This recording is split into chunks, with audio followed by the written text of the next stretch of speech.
2달 정도 사귄 남자친구가 있었는데 남친이 관리를 잘 못해주고 바빠져서 제가 일주일 정도 잠수를 타고 연락을 했더니 용납할 수 없다며 굉장히 화를 내고 헤어진 거다라고 하길래 해명할 기회를 달라고 했더니 거절해서 헤어짐을 받아들이고 2달 정도 되었을 때 뭐 하느냐, 어떻게 지내느냐 연락이 와서 이틀 정도 짤막하게 서로 안부를 묻는 카톡을 하고 지금 2주 좀 넘게 연락이 없어요. 짤막하게 연락 왔던 그 남자의 심리는 무엇일까요? 일단은 제외할 때 흔히들 나타내는 행동이에요. 술 먹고 연락이 오는 남자라던가 그런 것들도 있다시피 사실 대부분의 사람들이 헤어지고 나면 연락하면 안 된다고 생각해요.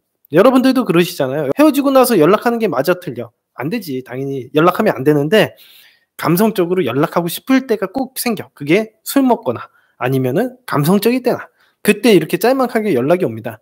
근데 이렇게 짤막하게 연락이 오고 나서 연락이 없는 경우는 뭐냐라고 얘기하는데 사실 연락이 계속 이어져 나가든 한 번만 오든 상관없고요. 그 심리는 뭐냐면 사실은 연락을 한다고 해서 이 관계를 어떻게 만들어 나가야 된다라는 생각을 갖기가 힘들어요. 이 사람들은 전문가가 아니고 헤어지고 나서 이 관계를 만들어 본 경험도 없기 때문에 사실은 다음 단계를 만들어 나가기 위해서는 어떻게 해야 될지 모르겠어서 그냥 연락하는 정도가 전부예요. 감성 젖으면 연락하고 그 정도가 전부이기 때문에 이런 행동을 하는 겁니다.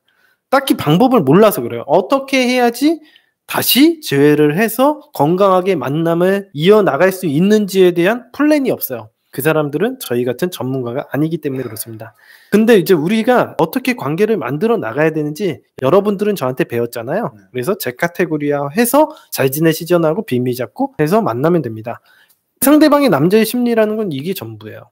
뭔가 어떤 의도나 계획성이 있어서 여러분들에게 연락한 거 아닙니다. 그랬으면 이런 행동도 안 하겠죠. 그죠?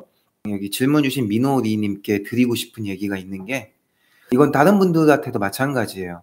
제발 책임지지 못할 행동은 안 하셨으면 좋겠어요. 물론 이해는 해요. 관리 안 해주는 남자친구에 대한 서운함. 근데 그거에 대해서 자기가 어떤 행동을 취할 거면은 이후에 생길 일에 대한 책임을 지실 수 있어야 돼요. 자신 없으면 하지 마세요. 왜냐하면 지금 딱 이 행동이 그거잖아요. 책임 못 지니까 이 해명할 기회 달라. 이게 불거진 일이에요. 해명할 기회를 달라고 하는 순간부터 두 사람이 이제 헤어짐이 되는, 이럴 거면 왜 잠수 탔어? 이렇게 되는 거예요. 근데 만약에 이런 말 안 하고 그냥 그때 얘기를 했으면 네가 이러이해서 나는 남자친구가 못 느낀다 했으면 남자친구가 다른 노력하는 행동을 했을 거예요. 그게 좀 제일 아쉬워요. 그러니까 여러분들 여자분들이 남자친구한테 얘기할 때 상황적으로 이런 문제다라고 얘기를 해줘야지 너가 잘못했어 사람이 문제다 노력이 문제다라고 얘기하면 사람을 버려야 되는 문제가 됩니다. 그러니까 그거는 토론이 안 돼요. 그러니까 상황이 이러니까 너가 상황이 어떻게 개선시키는데 도와줄 수 있을까? 그러면 너가 이렇게 생각해 주는 게 고맙다 이렇게 얘기를 할 수도 있는데 그러고서는 남자친구도 더 잘해보고 더 사랑을 크게 느낄 수 있는 상황인데 여자분들의 특징이 이런 식으로 용납할 수 없다 그러면서 그냥 헤어지자 그러면은 그 남자가 이미 스트레스가 심한 상황에서는 어떻게 하겠어요? 걔는 바로 손절치지. 그러니까 왜냐면 스트레스가 많은 상황에서 여자를 관리할 수 없다라는 걸 자기네들이 느꼈거든. 그러면 이 관계 끝내야 돼, 안 끝나야 돼? 끝내야지. 끝내는 게 맞지. 왜? 여자에게도 피해 주잖아.